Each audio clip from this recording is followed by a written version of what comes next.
73 Yards est terminé, il est temps de réagir à chaud. Quand le docteur brise par mégarde un cercle d'effets sur une falaise galloise, Ruby se retrouve seule. Enfin, pas tout à fait. On m'a vendu un épisode à concept, et j'ai eu un épisode à concept. On m'a promis un épisode unique dans Doctor Who, c'est assez vrai. Il y a des côtés assez proches de Turn Left, mais en nettement plus horrifiques. Déjà, on démarre l'épisode d'une façon très particulière, vu qu'on n'a pas de générique. Alors, est-ce que c'est par rapport au fait que le docteur est pas vraiment dans l'épisode? Est-ce que c'est pour aller avec l'ambiance très planante de l'épisode? Je sais pas. C'est peut-être pour pas couper l'attention du début, en fait. Ouais, peut-être directement t'as l'attention, je sais pas, c'est un choix. Hein. Mais dans ce cas-là, pourquoi ils l'ont pas mis avant, comme ils l'ont fait sur certains épisodes où ils l'ont mis au début? Sans pré-générique. Ouais, parce que c'est vrai que c'était le cas sur Space Babies. Bon, déjà, la première chose avec cet épisode, c'est que, d'un certain côté, c'est l'inverse total de l'épisode de la semaine dernière. On a une nouvelle fois un épisode radicalement différent. Et en particulier par rapport à Boom, qui était un épisode avec énormément de règles et des règles qui changent tout le temps, là on a uniquement 2 règles et le reste n'est absolument pas expliqué. Les seules choses qu'on sait, c'est que la créature reste à 73 yards et que quand les gens s'approche pour lui parler, il se barre en courant, complètement terrifié, et refuse de parler à Ruby. C'est tout ce qu'on sait dessus. Et ce que je trouve très malin, avec le fait de ne pas vraiment donner de règles, et surtout pas d'explications, c'est que Kate nous donne la solution dès qu'on la voit dans l'épisode. Elle nous parle de surnaturel. Et le surnaturel, nous explique-t-elle, eh bien on n'a pas forcément d'explication, mais on va tout faire, nous, pour essayer de trouver une explication rationnelle. Et c'est exactement ce qui se passe dans l'épisode. On a du paranormal, on ne nous explique jamais rien, et pourtant je suis sûre que vous avez déjà fait plein de théories pour essayer d'élucider ce mystère. Tiens, en parlant de mystère, il y en a un qu'on nous aborde tout de suite dans l'épisode, première personne qu'on voit après notre trio Docteur, Ruby et la petite vieille, Susan Twist. C'est rigolo parce que c'est un personnage random, c'est la première victime de la créature, mais Ruby la reconnaît.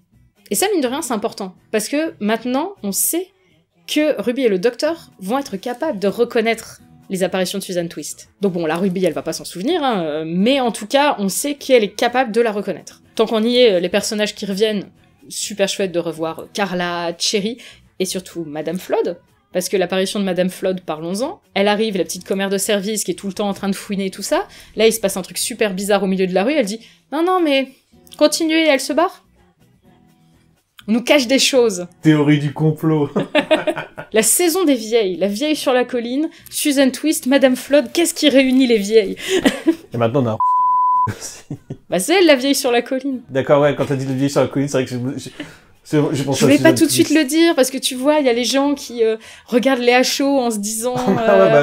Non mais là, c'est dommage de regarder le HO sans... Enfin, ça révèle le twist, quoi. Tu sais quoi, toi, quand tu le dis, je vais le biper. À partir de maintenant, sachez que vous pouvez vous faire spoiler n'importe quoi. Tant qu'on est sur les personnages, on va quand même parler de notre personnage principal de l'épisode, non pas le docteur, mais bien Ruby Sunday. C'est incroyable de réussir à porter un épisode comme ça, alors que je crois qu'elle avait 18 ans à l'époque où elle l'a tourné, et d'avoir en plus l'air relativement crédible en tant que personne de 40 ans. Bon, alors, ils ont un peu juste foutu des lunettes, mais elle, en tout cas, dans son jeu, je l'ai trouvée crédible. J'ai vraiment senti une évolution de son personnage à chaque fois qu'on la revoyait. T'es pas d'accord avec moi?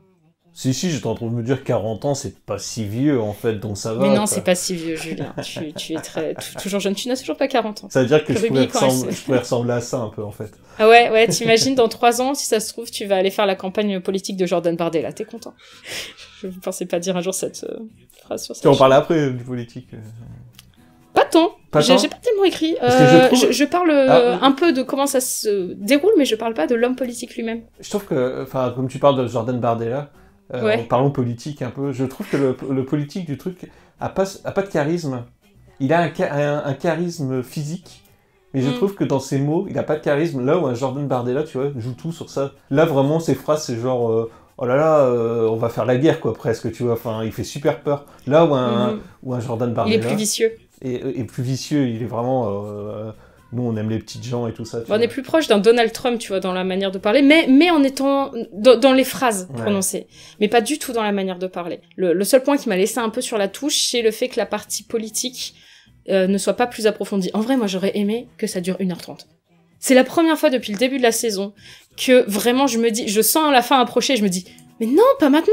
Encore! Alors, j'ai toujours envie que Doctor Who, ça continue et tout ça, mais alors là, j'ai vraiment eu un sentiment de frustration. J'aurais aimé que ça creuse plus cette partie politique. En fait, même si l'épisode faisait 1 heure, qu'on ait 10 minutes de plus, en fait, pour développer les liens avec les différents membres du parti politique, et puis aussi pour donner plus de corps à cet homme politique, c'est vrai que j'aurais bien aimé. Bon, après, en vrai, ça n'a pas non plus perturbé mon visionnage, j'étais tout de même ravie et complètement absorbée par cet épisode. C'est juste, s'il y avait une chose à changer, ça serait prolonger la partie politique. Désolé, j'interviens encore, j'ai mis un micro cette fois-ci. Ouais, les gens se sont plaints que sa qualité de micro était dégueulasse vu que c'était capté par le mien, donc maintenant... Du coup, là, je suis à 73 yards et on m'entendait très bien. Salut Julien!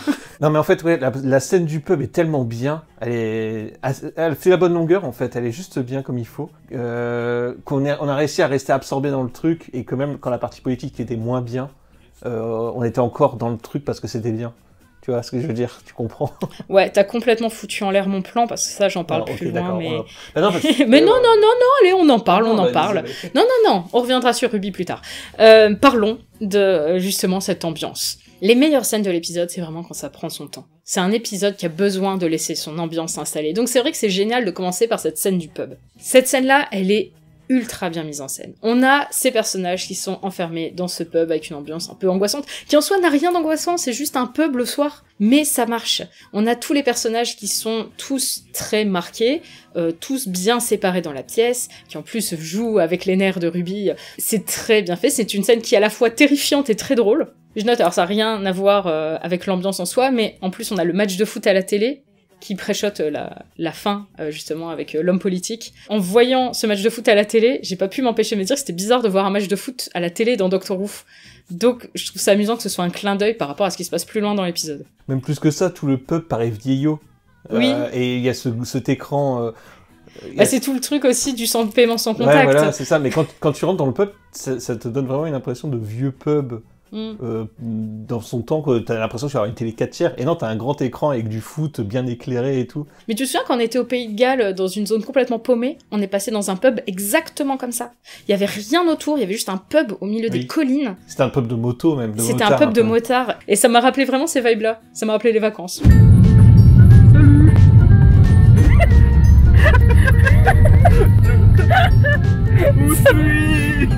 J'ai quelque chose pour toi, Julien de Pepperpot.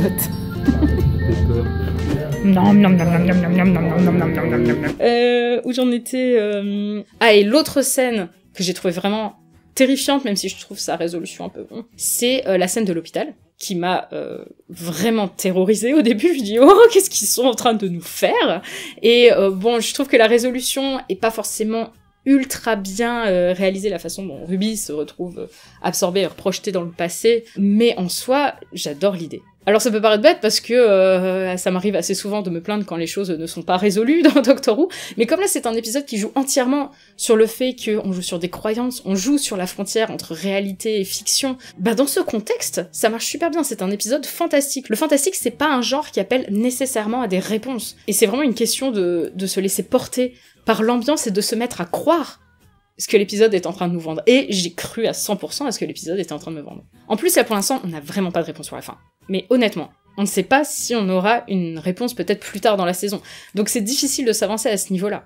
Parce que, vu que c'est fort lié à Ruby, et que Ruby et qui elle est, c'est vraiment le fil rouge de la saison, c'est compliqué de s'avancer pour l'instant à ce niveau-là. Par contre, je pense que si on n'a pas d'explication rationnelle cette fois-ci, c'est parce que le docteur n'était pas présent. Très souvent dans les épisodes, c'est le docteur qui va rapporter la partie explication rationnelle. Sauf que là, le docteur n'était pas présent, Ruby a oublié ce qui s'était passé, donc elle ne peut pas lui dire, et donc pourquoi est-ce que le docteur viendrait nous donner une explication rationnelle à quelque chose dont il n'a aucune idée. Pour eux, en gros, bah Ruby, elle a juste vu une vieille en haut d'une colline, et quand il s'est tourné, elle était plus là, enfin... C'est pas vraiment quelque chose que t'essaies de justifier. Enfin, il dit juste, bah voilà, bah elle s'est barrée, quoi. En fait, je suis un peu biaisée par rapport à ce type d'ambiance horrifique, parce que c'est mon type d'horreur préféré. Julien et moi, on est très fans d'horreur, et vraiment, ce genre d'ambiance, c'est ce qu'on préfère dans les films d'horreur. Ça fait des années qu'on pense à faire une vidéo qu'on ne fait jamais sur les films qui feraient des excellents épisodes de Doctor Who. Et à chaque fois, notre numéro 1, c'est un film d'horreur qui s'appelle It Follows. Donc It Follows, c'est un de nos films préférés, et donc c'est avec un concept de quelqu'un qui suit les gens, et on sait pas comment l'arrêter.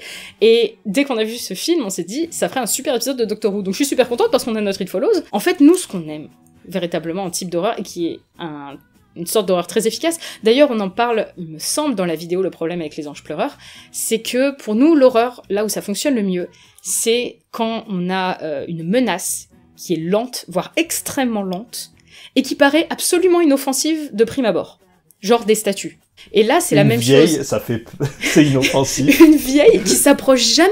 La vieille, elle lui a rien fait à Ruby. De prime abord, on se dit, mais il y a pas de raison d'avoir peur. C'est juste une vieille qui reste à distance et qui lui dit... Enfin, à qui elle parle pas directement, même si elle lui dit des mots et qu'elle les comprend pas. Et donc, c'est ça qui fait peur. Et pour moi, c'est pour ça que les gens fuient. On se retrouve avec cette peur irrationnelle d'une vieille qui fait rien. Les gens, en fait, ne sont pas capables d'expliquer pourquoi ils ont peur. À chaque fois qu'on leur demande pourquoi ils ont fait ça, ils n'ont jamais d'explication. C'est une peur complètement irrationnelle. Moi, ça m'arrive des fois, j'ai une vieille qui me regarde, je vais lui parler et je pars en courant. C'est logique, ça arrive à tout le monde. Non mais tu vois, par exemple, quand t'es une vieille personne qui est immobile, en train de te fixer parce qu'elle est juste en train de regarder la rue, hein, bah ça fait peur. Ouais, bah, tu dis, pourquoi elle me regarde, elle? Tu te demandes toujours si elle est vivante ou pas, c'est ça le problème. Alors j'ai recentré un peu sur Ruby, hein, avant qu'on soit interrompu, c'était de ça dont je parlais. Donc en fait, Ruby, elle est là, elle est complètement impuissante. On pourrait se dire, bah, elle est pas assez terrifiée. Il y a un moment, je me suis dit, mais elle devrait être plus terrifiée que ça, Ruby. Sauf qu'en fait, bah c'est son quotidien maintenant.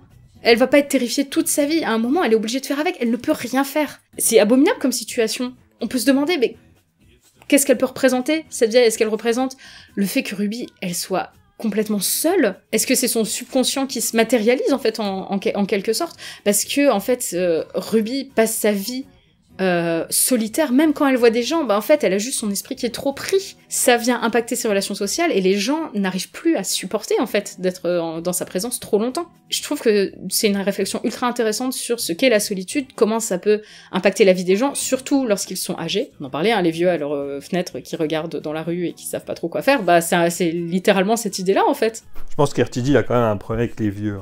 RTD a un problème avec les vieux, je pense qu'RTD a un problème avec le fait de vieillir. Ouais, peut-être. Parce que RTD, oh mais c'est pas bête, oui. Pour RTD et la solitude. Ah oui, c'est vrai. Parce que Russell T Davies, entre les 2 ères de Doctor Who, a perdu son mari. Pas longtemps, en fait, après sa première ère de Doctor Who, il était entre autres aussi parti de Doctor Who pour ça, parce qu'il voulait s'occuper de son mari qui était malade.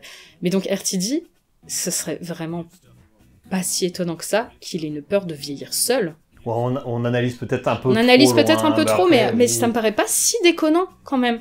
Parce que c'est un sujet qui n'était pas abordé dans ce qu'il faisait avant sur Doctor Who, alors que maintenant c'est omniprésent, quoi. Tu me fais rendre compte que tous les personnages sont seuls. Quand tous. Carla, elle est seule. Elles sont venues habiter avec Cherry parce qu'elles vivaient seules sous les toits. Voilà, Mrs. Flood, elle est seule. Jocelyn, sur le vaisseau, elle est toute seule, elle est vieillissante et elle a peur de mourir et de laisser les enfants. Mais il y a une peur de la solitude et de la mort, en fait.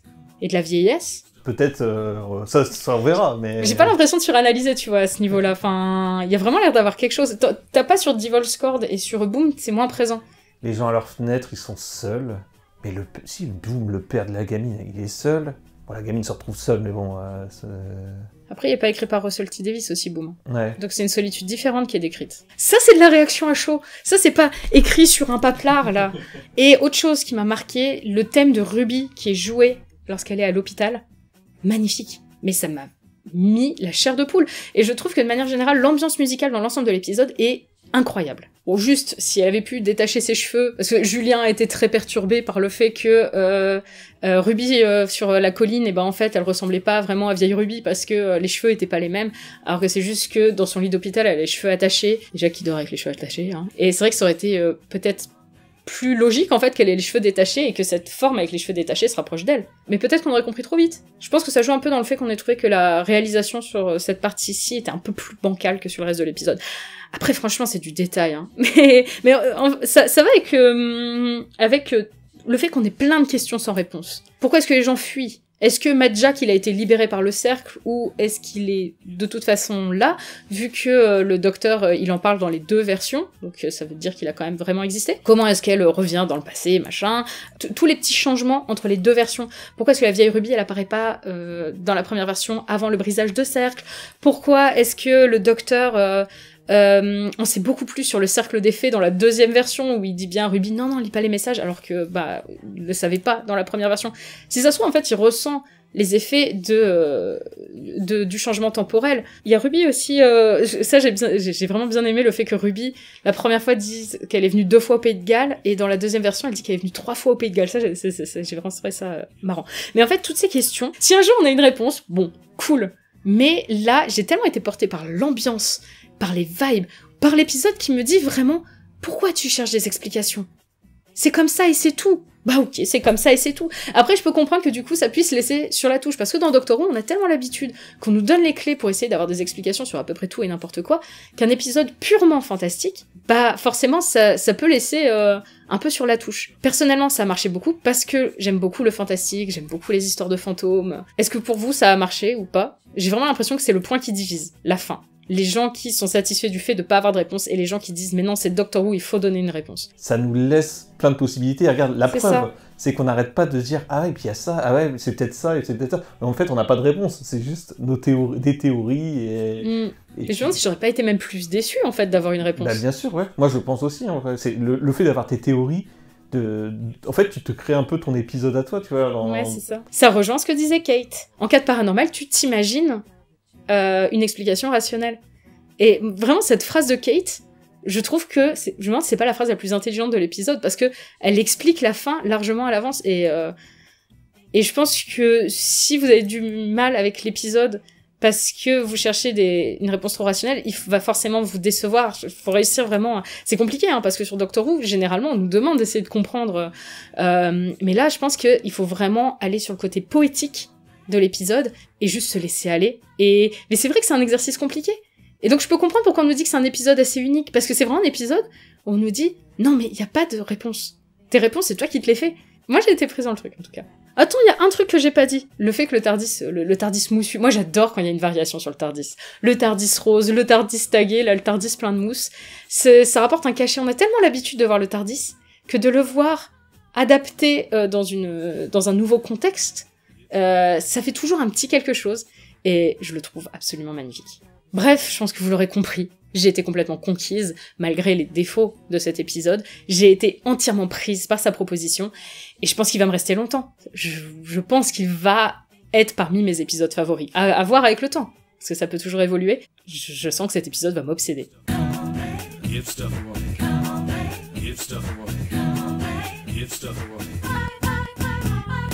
Et vous, qu'avez-vous pensé de 73 Yards ? Vous pouvez nous le dire dans les commentaires. J'ai pas de petite blague à faire à la fin cette fois-ci. T'as une blague ? Je voulais dire bravo pour ton cosplay de Nardole, mais... Bref, Zoubi les Arbis, et à la semaine prochaine.